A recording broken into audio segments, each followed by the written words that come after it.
네, 두 분 모셔봅니다. 유튜브 86번가 정광훈 대표, SK증권 리서치센터 안영준 연구위원. 안녕하세요. 안녕하세요. 네, 안녕하십니까. 네, 반갑습니다. 자, 코인 얘기 말씀해 주셨으니까 바로 이어가 볼게요. 정광훈 대표님. 네, 미국 시장이 간밤에 좀 많이 변동성이 있었습니다. 이게 이제 뭐 코인 얘기 때문에 그랬다? 어떻습니까? 예, 맞습니다. 네. 사실 이제 증시 선물이 원래 한 1% 정도 네. 이상으로 계속해서 상승세를 보이고 있었었는데요.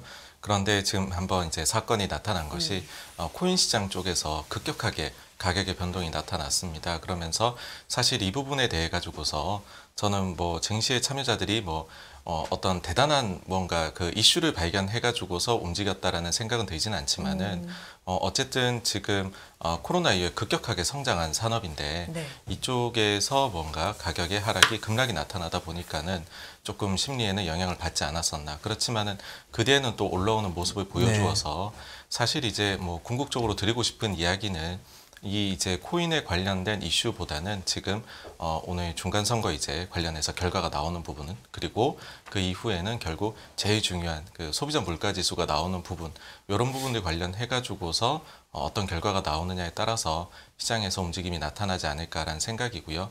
최근에 보시게 되면은 뭐 좀 그 안전자산에서 이제는 완전히 위험자산을 좀 선호하는 형태로 가고 있습니다. 사실 이제 그랬기 때문에 코인의 하락이 좀 놀라웠던 것이기도 하거든요. 좀 뭐 달러도 약해지고 하면 자연스럽게 코인 쪽도 좋아지지 않을까 싶었던 기대가 있었는데 그게 좀 무너지다 보니까 그런 부분도 분명히 있었던 것 같은데 지금 이제 그 위험자산 선호로 나아가는 과정에서 결국에는 조금 소비자 물가가 안정적으로 나올 수 있지 않겠느냐라는 기대감들이 최근에는 조금 퍼져가는 것 같습니다. 많이들 이야기를 하시는 그런 각종 그 CPI에 관련한 선행 데이터들이 내려오는 부분들에 대해서 질적이거나 양적인 부분들에 대해서 좀 기대들을 하는 것 같은데 사실 여기에 대해서 조금 개인적인 생각을 한번 말씀을 드려보자면 그 12월 회의를 앞두고서 뭐 여러 차례 이제 다른 분들도 말씀해 주셨지만은 두 번의 데이터를 보일 수 있는 그런 기회가 있는 것 같아요. 네. 그러다 보니까는 좀 시장에서 긍정론을 가지고 계신 분들 입장에서는 뭐 이번에 운이 좋으면 좀 낮게 나와서 바로 랠리를 우리가 즐길 수 있는 것이고, 그렇지 않더라도 결국엔 선행 데이터들이 내려오고 있으니까 이번에 아니면 다음번에 또 내려올 수 있는 것 아니냐라는 형식으로 조금 낙관론이라고 해야 될까요? 네. 그런 부분들이 좀 퍼져나가고 있는 그런 것들이 시장을 최근에 좀 움직이고 있는 힘인 것 같습니다. 네. 뭐 일리가 있네요. 저번에 우리 FOMC 얘기할 때 FOMC 지나는 거 보니까 진짜 매파적으로 얘기할 수밖에 없었다, 그런 상황이었다는 생각이 들더라고요. 근데 그 전에는 잘 모르잖아요. 근데 이번에도 두 번 하니까 좋으면 그냥 좋아지고 나쁘면 또 기대해보고 뭐 이렇게 좋을 수도 있다. 확실히 리스크 오프 분위기로 좀 바뀐 건 같아요. 네, 그렇습니다. 예. 또 그 점이 느껴지는 것이 예. 증시에서 뭐 저희가 말씀드리는 펀더멘털 요인들이 아니라 예. 그 이외에 그런 이제 차트에서 기술적인 분석으로 네. 보아서도 정말로 다양한 이제 자산 구은에서 네. 소위 말해 가지고서 차트가 좀 꺾여 내려온다. 네. 뭐 예를 들면 엔화나 아니면은 우리나라 원화가 그런 형태일 네. 것이고요. 반대로 많이 눌려 있었던 자산군들의 경우에는 오히려 바닥을 다지고 좀 차트상으로는 올라오는 그림들이 나오다 보니까 이 점에서도 사실 이제 그 시장의 힘으로 펀더멘털을 보시는 분들도 있지만은 뭐 저희가 그 차트를 보시는 분들도 분명히 네. 많으시다고 네. 인정을 해야 되잖아요. 네, 그럼요. 예, 그런 쪽에서는 또 힘을 받으면서 사실 또 가격 자체가 힘을 받으면 여기에 논리들이 붙는 또 반대의 구조들도 존재를 하는 법이다 보니까는 그런 점들이 지금의 증시를 좀 움직이는 힘이 되지 않나, 그렇게 봅니다. 그러니까 리스크 어셋 쪽이 과매도 돼 있다, 그런 얘기들을 좀 해왔잖아요. 근데 네, 역시 네. 과매도 돼 있다고 보이니까 테크니컬 쪽에서도 그런 그림들이 보이고 그런 게 영향을 줬다, 이렇게 보시는 거죠? 네, 그렇습니다. 사실 저는 제일 기대하는 것이 예. 다 이제 곧 있으면 나오게 될 그 뱅크 오브 아메리카의 펀드 매니저 매다라는 조사이거든요. 아, 예. 예, 그게 지난달에 나왔을 때만 해도 가령 현금 비중이 닷컴 버블 이후로 가장 높고, 네. 그 다음에 또 이제 증시에 대해서 부정적으로 보는 시각이 거의 뭐 최대 수준으로 늘어나 있고, 네. 그리고 미국 US 달러에 대해 가지고서 선호한다는, 소위 말해서 가장 붐비는 포지션을 이야기하는데 네. 그 중에서 미국 달러가 지금 가장 높은 네. 그건 비중을 차지를 하더라고요. 그런데 저희가 돌이켜 보면은 보통 그렇게 제일 붐비는 포지션이 그 이후에는 좀 약세를 보이는 경우들이 있습니다. 네. 가령 예를 들면 지난 6월에는 그 미국의 저기 그 원유가 1등이었었는데 그때 당시에는 원유가 120불이었거든요. 네. 근데 그 이후에는 이제 너무 몰려갔다 보니까 아마 거기에서 좀 손절도 나오고 하면서 내려가게 됐던 것 같아요. 지금은 어쨌든 그 미국 달러가 가장 붐비는 그것도 퍼센트가 굉장히 높습니다. 2등부터는 한 5% 정도밖에 되질 않을 정도로 네. 압도적으로 높거든요. 그래서 그쪽의 포지션들도 역시나 조금 되돌림이 나타나는 것이 아닌가. 네. 좀 그게 과도하게 어떤 건지 몰려 있었으니까. 예, 확인해 보고 싶습니다. 예. 그리고 펀드 매니저 오래 하셨으니까 우리 그 펀드 매니저 관련돼서 그 뭐라 그러죠? FOMO, Fear of Missing Out, 나만 왕따 당하는 거. 그 예, 얘기 난 예. 재밌게 들었는데. 네. 그러니까 금리는 어차피 주식 빠졌는데 지금 주식 조금만 가지고 있다가 조금 갖고 있는데 주식 빠지면 좋은 거잖아요, 그렇죠? 내가 조금 가지고 빠졌으니까 그래 봐야 금년에 좋은 소리 어차피 못 들을 거고. 네. 여기 조금 갖고 있다가 돌았으면 완전히 나만 망한다 이런 그런 분위기. 이게 그냥 우스갯소리인지 조금 그런 심리도 있나요, 펀드 매니저들? 시장이 올라가는데 네. 나만 주식이 없어. 그 이런. 네. 생각하시는 것보다도 훨씬 더 심하고요. 아. 그게 어떠냐 하면 가령 예를 들어서 시장이 빠질 때에는 네. 펀드가 이제 그 뭐 하락을 할 때 네. 시장보다 덜 하락하는 것에 대해 가지고서 받게 되는 상이 사실 적습니다. 네. 그러니까는 어쨌든 하락을 했지 않느냐라는 부분인데 상승을 할 때 시장보다 상승을 못하게 되었을 때 오는 그 후폭풍은 엄청나게 대단합니다. 왜냐하면 사람이 이제 손실에 대해서도 그런 걸 느끼지만은 남들 대비해 가지고 못 올랐을 때 그 배아픔이 훨씬 더 큰 것이거든요. 기본적으로 그런 부분들이 투자자분들에게 존재를 하고요. 추가적으로는 어떤 게 있냐 하면은 상승을 할 때 그 장의 모습도 중요한데 지금의 모습이 사실은 매니저들에게는 가장 좀 위기스러운 부분입니다. 왜 그러냐 하면은 삼성전자가 많이 올라가 버리거든요. 네. 그리고 대형주가 많이 올라가 버리는 모습인데 이렇게 되어 버리면은 사실 그 펀드의 규정상 삼성전자를 오버웨이트 하는 것이 우리나라 펀드들은 거의 불가능합니다. 그래서 이걸 따라가게 급급하게 되거든요. 그렇게 되어 버리면은 이 중에서는 만약에 뭐 전자의 비중이나 대형주의 비중이 낮았을 경우에 아마 어제 같은 경우에는 조금 난리가 저는 몇 군데는 난 걸로 들었었는데 격차가 크게 나버리게 되면은 이제는 매니저들 사이에서는 이게 저희가 흔히 이제 자조적으로 하는 얘기가 잠 리스크 생긴다고 그런 이야기들을 하거든요. 그래서 전자가 홀로 올라갈 때, 그 빠르게 올라갈 때는 정말로 긴장을 많이 합니다. 예. 그래서 지금 안 의원님도 계속 고개를 네, 맞아요. 끄덕이시는 게 비슷한 생각하신 것 같고 이런 게 뭐 산타랠리의 기본적인 그 뭐 이유랄까 그런 게 될 수도 있겠네요. 연말 되면 이런 일이 벌어지니까. 예, 맞습니다. 그 포모가 한번 발생하면 굉장히 좀 긴장을 합니다. 그리고 지금 코인 얘기도 리스크 오프가 요즘 분위기인데 코인이 이제 안 오르고 10% 그냥 빠져버리니까 놀래긴 했는데 뭐 너무 긍정적으로만 얘기하는 건지 모르지만 조금 개별 이슈다. 뭐 FTX의 좀 개별 이슈다. 바이낸스가 인수하는? 네. 개별 이슈고 뭐 루나처럼 그런 거 네. 걱정하는 거니까 조금 개별 이슈다. 이렇게 조금 일단 그렇게 봐야 될 것 같아요. 전체적으로 그 리스크 오프의 대표적인 시장이 뭐 무너지거나 그런 거는 좀 아닌 것 같고요. 좀 봐야 될 것 같습니다. 이쪽은. 지금 얘기해 주신 대로 국내 이제 시장도 지금 뭐 2,400까지 와 있고 뭐 이런 시장인데 우리 또 안 의원님 네.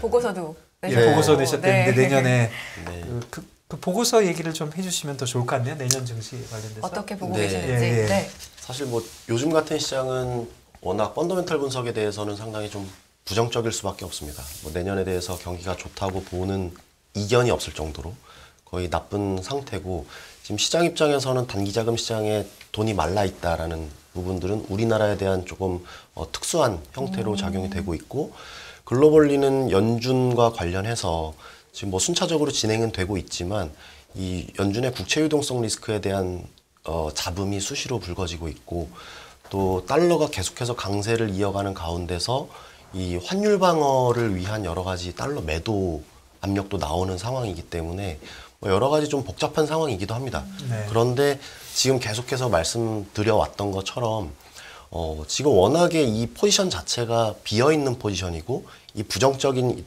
이런 펀더멘탈에 대한 이 부분들을 다 상당 부분 반영해 있다라고 네. 많이들 평가하고 있는 상황에서 요즘 같은 리스크 오프에서 온으로 넘어가는 이러한 분위기가 감지됐을 때 우리 시장에서는 궁극적으로 외국인들이 주도하는 매수 세가 붙고 있고요. 그렇기 때문에 자연스럽게 대형주를 중심으로 해서 특히나 이제 전기전자를 중심으로 외국인들의 매수세가 붙으면서 시장을 전반적으로 끌어올리고 있는 이런 분위기인 것 같습니다. 그래서 저희들이 판단하건대 내년 펀더멘털이나 이코노미스트로서 말씀드릴 수 있는 부분은 여러 가지 경계 요인을 말씀을 드리고 여기에 대해서 모니터링을 해가야 된다. 그 정답은 아무도 알 수 없기 때문에 노출된 재료들에 대해서 저희가 계속 추적을 해갈 필요가 있겠지만 기본적으로 시장이라는 속성 자체는 늘 순환의 형태로 진행이 되는 거기 때문에 현재 밸류에이션이나 가격이라는 요소 자체는 내년에 어떤 더 나빠질 거를 대비해서 더 미리 어떤 숏 포지션을 할 필요는 없을 것 같다라는 게 저희들의 중요한 골자이기도 하고요. 예. 거기에서 매크로 단에서 강조를 드릴 수 있는 두 가지 포인트는 나쁜데 뭐가 변하냐.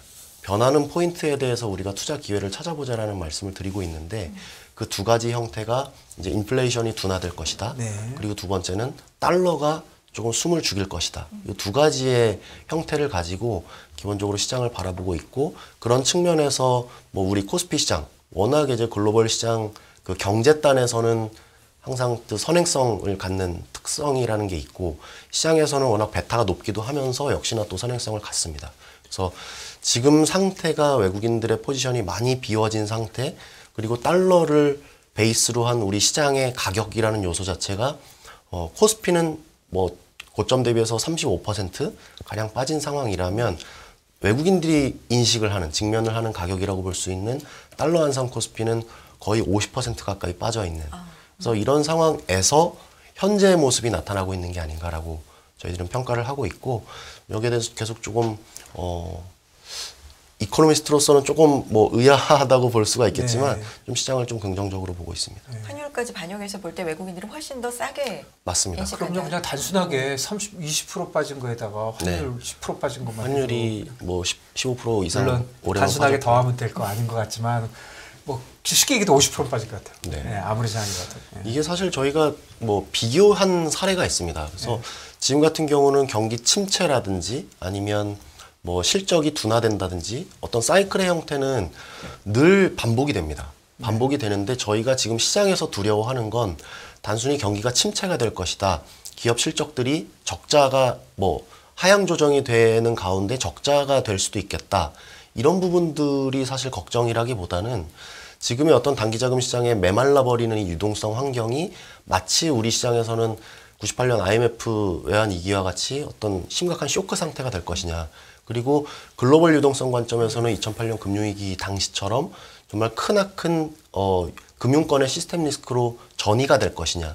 이런 두 가지 케이스가 상당히 부담스러운 네. 거기 때문에 이 두 가지를 비교를 해보면 지금 우리 시장에서 말씀드렸던 것처럼 코스피가 고점 대비 35%, 네. 달러 환산 코스피가 고점 대비 50% 빠져 있는 이 상황에서의 비교 대상은 그 98년과 2009년 이 두 가지 사례밖에 보이지 않는다는 게 지금을 기준으로 했을 때 어떤 침체나 이익이라고 하는 순환적인 요인으로 내년 시장을 바라보기보다는 이런 쇼크 상황이 발생할 수 있는지의 여부가 우리 시장에 대해서 더 아래쪽을 열어야 될지 그렇지 않으면 지금은 서서히 분할 매수의 관점으로 접근을 해야 될지는 사실 순환적인 요인이라기보다는 쇼크의 관점에서 접근을 할 필요가 있겠다라고 생각을 합니다. 금년에 워낙 많이 빠져가지고 바닥론 얘기했다가 욕먹는 사람들이 너무 많아가지고 바닥론 얘기 잘 안 하는 분위기이긴 한데 네. 최근에는 좀 하시는 것 같아요, 다들. 그러니까 그게 뭐 본인들 생각을 얘기하는 거니까. 근데 그런 거는 좀 있다고 생각이 되고 저 이 질문 한번 해보고 싶은 게 네. 지금 자금 시장 나빠져가지고 프로젝트 파이낸스 같은 거 나빠지고 또 제2금융권 증권사 같은 데도 맞습니다. 보니까 비교적 심각하더라고요. 네. 예, 심각한데 저는 뭐 이런 생각도 좀 드는데 요즘 뭐 하도 미국만 봐서 그런지 이렇게 나빠지면 금통위에서 금리 못 올리는 거 아닙니까? 그러면 주식이 좋아지는 거 아니에요? 이렇게 생각하는 건 어떻게 생각하십니까? 저는 지금 한국은행의 금리 정책 내지는 통화 정책의 가장 첫 번째 과제라고 한다면 저는 사실 환율 방어 쪽에 있다라는 생각을 합니다. 네. 그래서 첫 번째는 연준이겠죠. 연준이 기본적으로 끌고 가는 어떤 긴축 기조에서 다른 나라들은 따라가야 되는 것인가 아니면 국내적인 요인을 고려해서 금리 정책에 대해서 상당히 신중한 태도를 보여야 되는 것인가에 대한 딜레마에 빠져 있는데 어느 나라를 막론하고 지금 따라붙는 행보를 보이고 있는 이유는 달러 때문인 것 같습니다. 그래서 어찌 보면 달러에 대한 방어 용도로서 금리를 따라붙지 않으면 이게 붙지 않는다고 해서 그러니까 금리를 덜 내린다고 해서 이게 뭐 환율이 방어되느냐 그런 건 절대 아니지만 따라붙지 않을 경우에 발생할 수 있는 리스크가 훨씬 더 크기 때문에 지금 따라붙고 있는 거고 근데 지금 보시는 것처럼 최근에 달러가 약간 숨을 죽일 수만 있다면 그리고 이런 케이스가 조금 더 연장될 수 있다는 기대감을 가질 수만 있다면 한국은행을 비롯한 뭐 비미국 중앙은행 입장에서는 금리 정책을 수행하는 데 있어서 훨씬 더 부담을 내려놓을 수 있는 그러니까 환율이 제일 먼저인데 환율이 조금 내려와 있으면 좀 여유가 있고 말씀하신 대로 그런 식이라면 이게 뭐 그들이 그러니까 비미국의 중앙은행들이 의도한 건 아니지만 글로벌 외환시장에서 달러가 좀 숨죽일 수만 있다면 결국은 금리 정책에 대해서 조금 더 괜찮은 어떻게 보면 시장 입장에서는 괜찮은 의사결정을 할 수가 있는 거고 그렇다 보면 조금 숨통이 튀어질 수 있는 다만 이제 말씀드릴 수 있는 건 그럴 수 있는 배경이 말씀 주신 것처럼 단기자금 시장에 이런 부담이 있는데 금리까지 올리면 어떡하나 맞습니다. 그래서 그렇기 때문에 금리를 덜 올릴 수만 있다면 그래도 그게 직접적인 시장을 해결할 수 있는 요소는 아니겠지만 결국 뭐 부담을 가중시킬 수 있는 요소에서는 조금 금리 올리고 싶었는데 알아서 그냥 자동으로 뭐 좋은 방향은 아니지만 올라 있고 그리고 환율이요 오늘 지금 NDF 어저께 15원 빠져서 1385원에 끝났잖아요. 지금 NDF 1370원대까지 내려갔죠. 이거 지금 또 15원 빠진다는 소리거든요. 실제로 이렇게 오늘 이런 식으로 유지가 되면 조금 안도의 뭐 이런 거 어떻게 생각하십니까 우리 환율적으로? 사실 우리나라 환시장이 지금 아주 대표적으로 급격하게 빠지는 거죠. 그 변화의 모습을 보여주는 것 같습니다. 사실 앞서 말씀드린 그 차트상에서 지지가 딱 무너지고서 확 내려오는 그러다 보니 가속도가 붙은 시장이고 실제로 여기에는 좀 현실 매입이 존재를 일단은 하는 것 같아요. 어떤 매입이요? 이제 현실 매입이. 그러니까는 지금 뭐 예를 들어서 뭐 EPFR에서 한국 쪽에 대한 자금 흐름이라든지 아니면은 뭐 해외에서 기관 투자자들이 미국계에서 한국 쪽으로 포트폴리오를 이동시키는 것들이 원화에 대한 현실 매입이 있는 것 같다는 게 첫째. 실제로 좀 외국인들이 좀 사기도 했죠. 그리고 또 한 가지는 사실 요즘에 어떤 시장에서든지 시장이 부러질 것 같다라는 베팅이 들어가지 않았던 시장은 없었고 중국하고 위안화에 대해 가지고서 퀘스천 마크를 보낼 때에는 보통은 이야기는 그렇게 하고서 한국 시장 와가지고서 쇼치는 경우가 많거든요. 중국은 그게 현실적으로 잘 안 되다 보니까. 근데 그런 부분들에서도 지금 소위 말해서 로스컷이 나오고 있는 것이 아닌가. 그래서 속도가 제일 빠르고 요거는 뭐 당분간 좀 계속되지 않을까라는 그래서 기대를 해봅니다. 외환 쪽은 확실히 우리가 지금 제일 빨리 움직이고 있는 것 같아요. 그러니까 아무래도 최근에 그 한국의 CDS 프리미엄이 제일 많이 반영을 했는데 한국에 유난히 어떤 좀 부정적인 시각들이 많았던 것 같아요. 이유는 말씀드렸던 것처럼 단기자금 시장에서의 문제, 부동산의 문제는 뭐 전 세계적으로 나오는 얘기지만 특정 어떤 뭐 주체에 의해서 어떤 시장이 혼란스럽게 된 이런 상황이 결국 단순히 순환적인 요인에 더해서 이런 뭐 자금 쪽의 문제점들이 노출이 됐었기 때문에 어떤 원달러 환율의 더 상승폭, 원화의 약세폭이 더 컸는데 최근에 그러한 반대급부로서 이런 좋아질 때는 또 원달러 환율이 가장 먼저 드라마틱하게 빠지면서 같은 맥락에서 그 ETF, 한국에 대한 ETF MSCI를 추정을 해보니까 EWY죠. 그 지표에서 참 의미 있게 순매수가 들어왔다. 이게 어떤 원화에 대한 다시 강세 압력과 더불어서 우리 현물 시장에서는 외국인 투자자들이 어떤 한국 시장을 매수하는 거, 더불어서 패시브 시장에서는 이 ETF에 대한 한국 포션을 좀 늘려가고 있는 거, 이런 부분들은 좀 종합적으로 고려됐을 때 외국인들의 전반적인 시선이 조금은 달라져 있다라는 부분. 그리고 액티브 같은 경우는 워낙에 이제 뭐 유입 유출에 대한 빈도가 높을 수도 있지만 상대적으로 이 패시브는 어떤 의사결정과 그 다음에 좀 벌크로 들어오는 이런 형태를 띠고 있다라는 걸 고려를 해보면 최근의 분위기는 상당히 좀 바뀐 건 분명해 보입니다. 예, 그쪽도 한국물이 좀 과매도돼 있었다 이렇게 봐지는 거네요. 그리고 CDS 말씀해 주셨는데 국내 금융기관 CDS 숫자가 커졌어요. 그러니까 더 나빠지는 그렇습니다. 쪽으로 갔는데 그 뭐 당연히 국내 자금 시장이 나빠지니까 보통 이러면은 외환 쪽이 좀 약세로 되는데 흔들리죠. 네. 역시 외국인들은 그런 거는 뭐 그렇게 나쁘게 보지 않는다. 그렇게 봐지네요. 지금. 네. 다 늘 그렇지만 노출된 재료에 대해서 저희들이 지금까지의 금융시장의 경험은 학습 효과라는 게 늘 작동을 해왔기 때문에 노출된 재료가 악재라고 현재 상황에는 반영이 되고 있지만 그게 어떻게 진행이 될 건지에 대해서는 얼마든지 정책 당국의 네. 개입이 있을 거다. 네. 그래서 우리 시장에서도 뭐 체험펀드 얘기가 나오고 추가적으로 어떤 뭐 은행권 그리고 더불어서 증권 업종에서도 어떤 뭐 십시일반을 통해서 어떤 이러한 극단적인 위험으로부터 좀 벗어날 수 있는 어떤 뭐 이런 도움 이런 것들이 좀 가미되는 이런 형국인 것 근데 같습니다. 뭐 증권사가 지금 누구 도와줄 일이 아닌 것 그렇죠. 같은데요. 보니까 그게 되게 증권사가 역설적인 의학소리 얘기입니다. 예, 네. 의학소리 난 것 같은데요. 그래서 사실은 그쪽은 도움이 좀 필요하고 생각보다 경색이 심하긴 한 것 같은데 전반적으로는 좀 무시하고 있다. 뭐 이 정도 정리하면 되겠습니까? 네. 두 분과 시장 얘기 나눠봤습니다. 유튜브 86번가 정광훈 대표, SK증권 리서치센터 안영진 연구위원 두 분 고맙습니다. 감사합니다. 감사합니다. 감사합니다.